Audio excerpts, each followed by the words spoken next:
What's up guys? Welcome na naman dito sa aking channel. In today's video, isang bagong loan na pa rin itong share ko sa inyo mga ka-interview ha.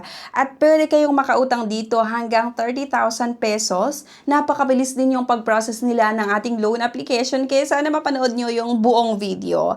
So by the way mga ka-interview, Honey Loan, itong share ko sa inyo. Kasi marami akong nakikita na reviews na fast approval nga daw talaga ito. Gamit nga lang ang isang valid government ID. Same lang naman sa ibang loan app na isang valid government ID. Pero dito nga daw sa Honey Loan ay napakabilis mag-process ng loan application at nire-release din nila agad yung loan proceeds once approved nga yung ating loan application. So by the way mga ka-interview, sa mga gustong i-explore itong Honey Loan, may nilagay ako na link na makikita niyo sa comment section. Pero patapusin niyo muna yung buong video kasi sinubukan ko talaga na utangan itong Honey Loan para makita niyo kung ano yung possible na ma-experience niyo nga once na umutang din kayo. Itong Honey Loan nga, pagka-click niyo yung link na makikita niyo nga sa comment section, makikita niyo itong 100% online at walang hassle. Syempre walang hassle naman talaga kasi 'di ba online lahat ng process. Mapapansin nyo dito yung new client at the repeated client. So dito sa new client, ang ino-offer nga lang nila ay hanggang 10,000 pesos.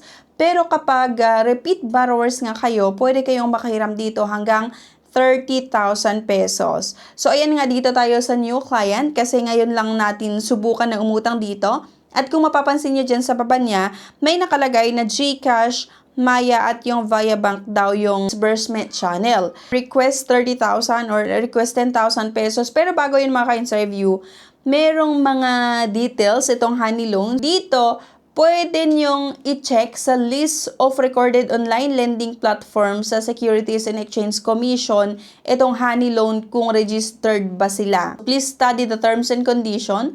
So ayun naman dito sa Honey Loan ay registered sila sa Securities and Exchange Commission.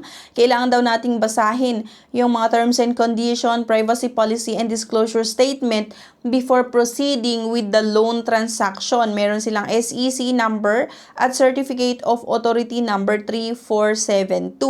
So may mailing address din sila, phone number at yung email kapag may mga katanungan kayo. And alam nyo ba, may nakalagay dito sa baba, the quality of our work was highly appreciated by the International Award Time for Innovation 2019. At alam nyo ba, itong Honey Loan or the Nino Fintech ay nanalo sila sa Fintech Award in the category Best Online Lending Company sa Eastern Europe, no? So, meron ding napatunayan pala itong Honey Loan.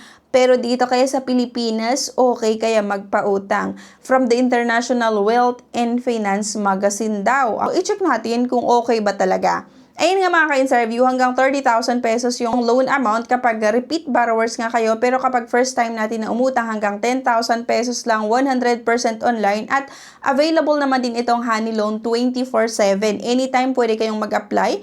At wala din itong mga hidden fees kasi makikita nyo yung mga breakdown ng mga babayaran bago nyo pa i-proceed na i-go or i-submit ang inyong loan application. So first repayment date, ayan, March 11, 2026 agad nga yung in-offer. Pagkalagay mo ng iyong phone number, meron kang matatanggap na one-time password, input mo nga lang dyan. And then next, kailangan niyong sagutan itong mga basic information pa rin, kompletong pangalan, address, saan ba tayo nakatira. Then ito yung mga ID na tinatanggap, medyo marami pero ito lang yung na-screenshot ko like e-card or UMID, PRC ID, passport, PhilSys at yung BIR-TIN.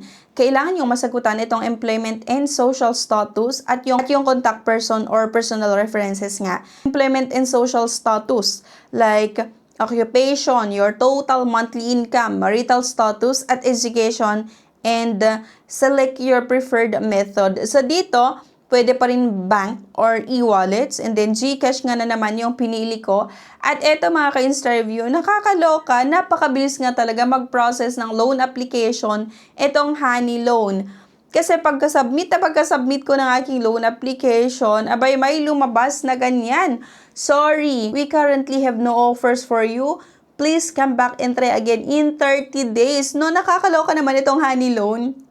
Pero I think ang isa sa mga reason kung bakit declined agad itong loan application ko nga sa Honey Loan kasi nasubukan ko na rin kasi na umutang before at nung nagtry ako dati dito sa Honey Loan, iba-iba yung mga details na nilagay ko pero yung ID na ginamit ko noon nung pinaglaruan ko lang ng pag-apply dito sa Honey Loan, yun pa rin yung ID na ginamit ko ngayon. So kung mapapansin nyo, nakikita pa rin nila kahit magpalit tayo ng ng mobile number na gagamitin, kahit ibang mobile number yung gagamitin natin na mag-apply, dito nga sa Honey Loan ay nadedetect pa rin nila, lalong-lalo nga kung isang ID lang yung ginamit. Kagaya nga, before, nag-try ako na mag-apply dito sa Honey Loan, ang ginamit ko na ID ay yung UMID ID ko. Pero pinaglaruan ko lang yung pag-apply ko dito sa Honey Loan dati. Kasi nga gusto ko lang makita paano ba mag-apply, paano ba ito magpautang, iba-iba yung infos na nilagay ko.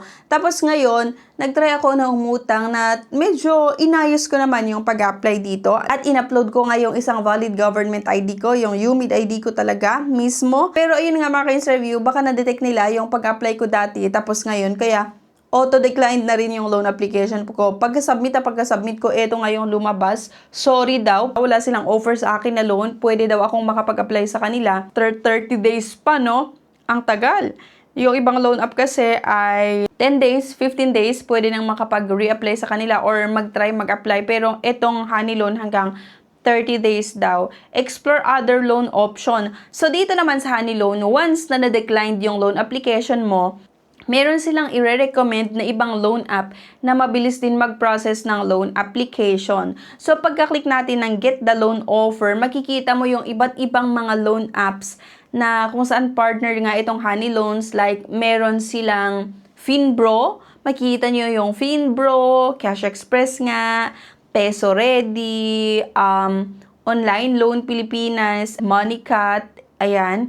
At yung mga iba pang pautangan online. Pero ayun nga mga ka-interview, hindi porket na-review natin or hindi porket ni-recommend din tong Honey Loan ay 100% na okay utangan. Ganon din mga ka-interview, hindi porket pinakita ko sa inyo itong Honey Loan ay okay siya utangan. Kung mapapansin nyo dito, napaka short term pa rin yung ino-offer nila kasi akalain mo yun, kapag utang ako ng 10,000 pesos, bali nag-try ako na mag-apply ng March 4, agad-agad ang due date ko or first repayment ay sa March 11, 2026. So, 4, 5, 6, 7, 8, 9, 10, 11. 7 days lang po yung ino-offer nitong Honey Loan na first repayment terms. Kaya short term pa rin siya mga ka-interview. Ayun nga lang, napakabilis talaga yung pag-process nila ng loan application, di ba? Pagka-submit, malalaman mo agad kung approve or declined nga yung loan application mo.